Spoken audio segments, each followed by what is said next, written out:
O convite do Pedro Peninho foi para este projeto Próxima Cena, que tem essa particularidade de estar relacionado com um texto do programa de português do secundário, com o texto, ou com o autor, ou com a temática. E eu descobri esta história trágico-marítima que eu não estudei na minha altura do secundário e achei absolutamente extraordinária, estranha. Tenho muita reverência pelo texto, quis também muito manter o máximo de formulações arcaicas de português antigo que fosse possível, que me fizessem sentido. E vós, Doríades, e saborosas, e vilariças.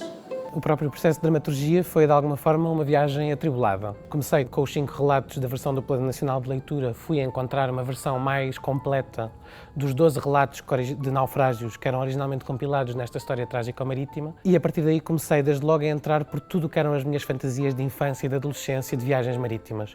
A Odisseia é uma das minhas principais referências, deve ser das histórias mais antigas que eu ouvi. Sempre fui fascinada por mitologia grega, as histórias dos argonautas, Piratas das Caraíbas. Um kiss especial para ela, Rei Dom Sebastião, acho que ele não veio hoje, mas pronto, está sempre nos nossos corações. São 2 náufragos a conversar e, para passar o tempo, contam histórias de naufrágios. Foi a minha primeira premissa dramatúrgica.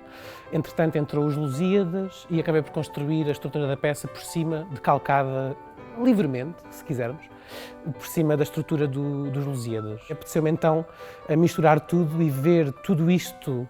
Podia ter sido esta época histórica que nós dizemos que foi e que podia realmente ter sido uma globalização, troca de culturas absolutamente internacional e que foi, pronto, e que foi um império e que foi um saque e que foi uma absoluta desgraça.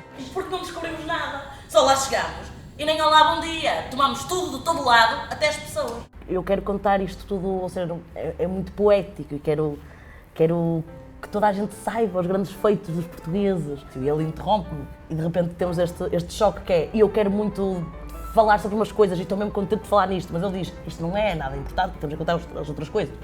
E depois, é isso, vamos, sei lá, vamos começar a perceber, este não é fixe, e aquele também não é fixe. Então, mas algum deve ser fixe, e ninguém é fixe.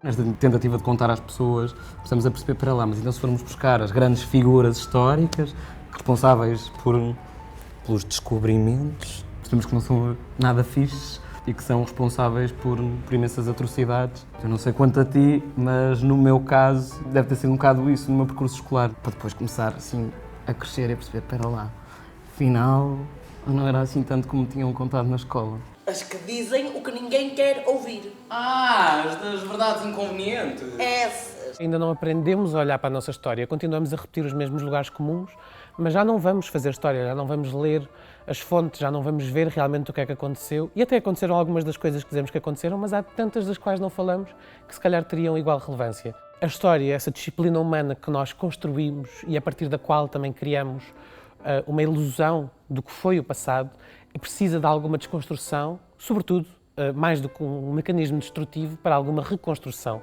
Sim, aconteceu isto, mas se calhar não foi bem assim, e se calhar ainda falta este detalhe, que se calhar é um detalhe que não é tão detalhe, e pode enquadrar completamente de outra forma tudo isto que vemos.